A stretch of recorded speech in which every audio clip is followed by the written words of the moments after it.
달라진 싸움딱. 극과 극의 평가.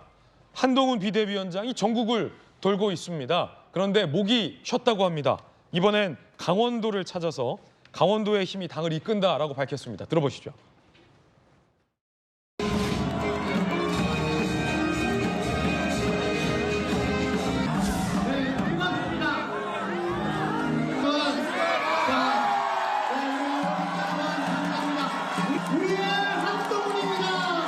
저는 강원도의 영서와 영동 모두에 특별한 인연을 가지고 있습니다. 저희 아버지는 춘천 소양로에서 사시면서 춘고를 다니셨습니다. 어머니는 홍천 사람이셨죠. 그리고 저는 군생활 3년을 모두 강릉에 있는 18전투비행단에서 했습니다. 강원도는 박정하를, 권성동을, 한기호를, 이철규를, 이양수를, 유상범을, 노용호를 배출한 곳입니다. 그렇기 때문에 바로 이런 강원도의 힘이 사실 지금의 국민의힘을 이끌고 있습니다. 제가 지난주 내내 지방에 있는 신년회를 다니느냐고 이렇게 목이 쉬었습니다. 그렇지만 저는 이 자리에서 제가 고향에 온 마음을 느낍니다.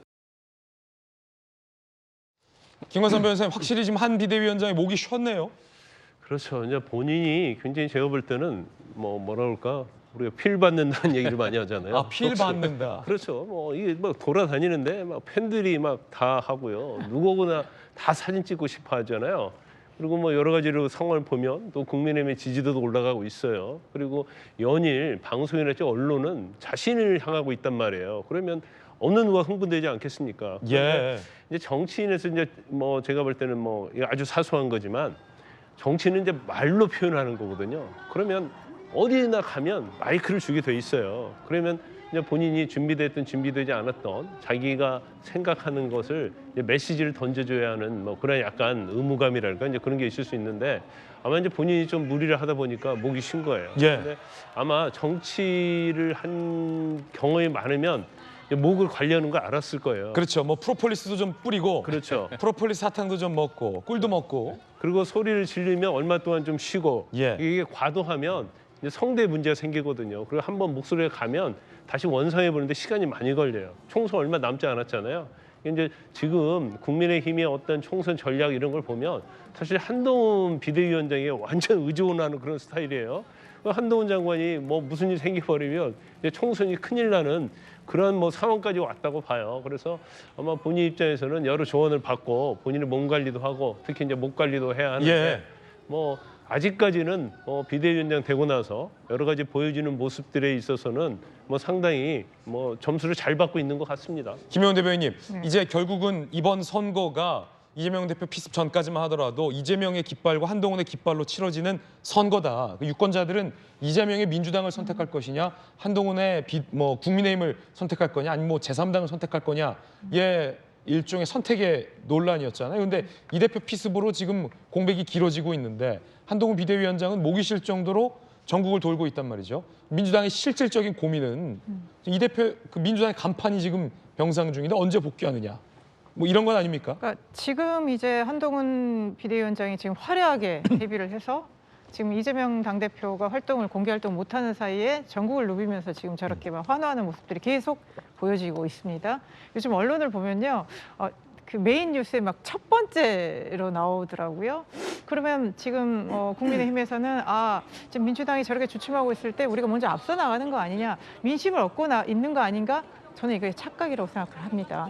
이번 총선이요, 겉으로는 이재명 대 한동훈처럼 치러지는 것처럼 보이거든요. 한동훈 비대위원장이 깃발을 든 것처럼 보이지만 한동훈 위원장을 보는 게 아니라 사람들 윤석열 대통령을 봅니다. 이제 국민들이요, 어떤 화려한 모습, 외면적인 모습으로 어떤 본인의 정치적 의사를 판단하지 않습니다. 지금 국민의힘에서는 한동훈 위원장을 앞세워서 저러면 안으로는 기분이 좋겠죠. 매우 이렇게 서로 간에 네. 이렇게 응원하고 이런 분위기는 있을 겁니다. 내부를 다지는 계기도 될 수 있겠고요.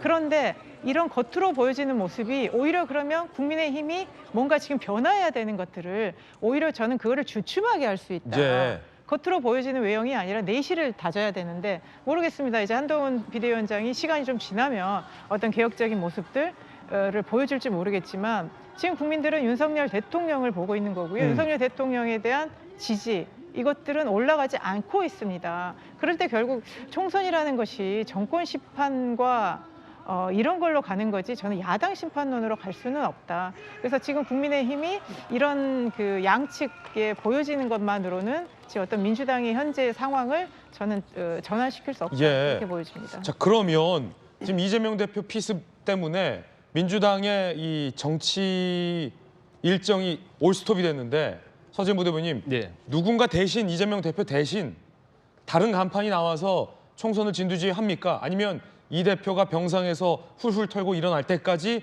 민주당은 스톱 기다리는 겁니까? 예, 그건 전적으로 이재명 대표의 건강 상태 그리고 이제 의료진의 판단 그걸 종합해야 되는 것인데요. 그래서 어제 같은 경우 이제 국민의힘은 이상민 우리 민주당 5선을 영입했고 우리는 카이스트 모델인 이제 영입을 했기 때문에 그 이재명 당대표가 좀 죄송하지만 병실에 있더라도 그 시스템적으로 인재 영입도 진행이 되고 있고 공천도 이제 진행이 되기 때문에 이런 대표의 부재도 할 수 있는 것은 원내대표가 하는데 만약 이것이 그 어떤 대표님의 건강 상태가 조금 생각보다는 좀 더디게 회복된다면 그때는 비상시기이기 때문에 그때는 다른 분이라든지 혹은 어떤 논의가 있어서 어떤 당원이라든지 어떤 원내대표의 회의를 통해서 결정이 날 텐데 한 1, 2주 정도는 뭐 제가 알기로는 지금 뭐 할 수 있는 거는 다 하고 다만 그런 그 빈자리에 대해서는 길어지면 사실 부담이다. 그래서 이재명 당대표도 자꾸 당무 복귀 의지를 빠르게 하고 싶다 하지만 뭐 저도 포함해서 원내대표도 그렇고 의료진도 건강 상태를 확인하고 최종 결정해야 된다는 사고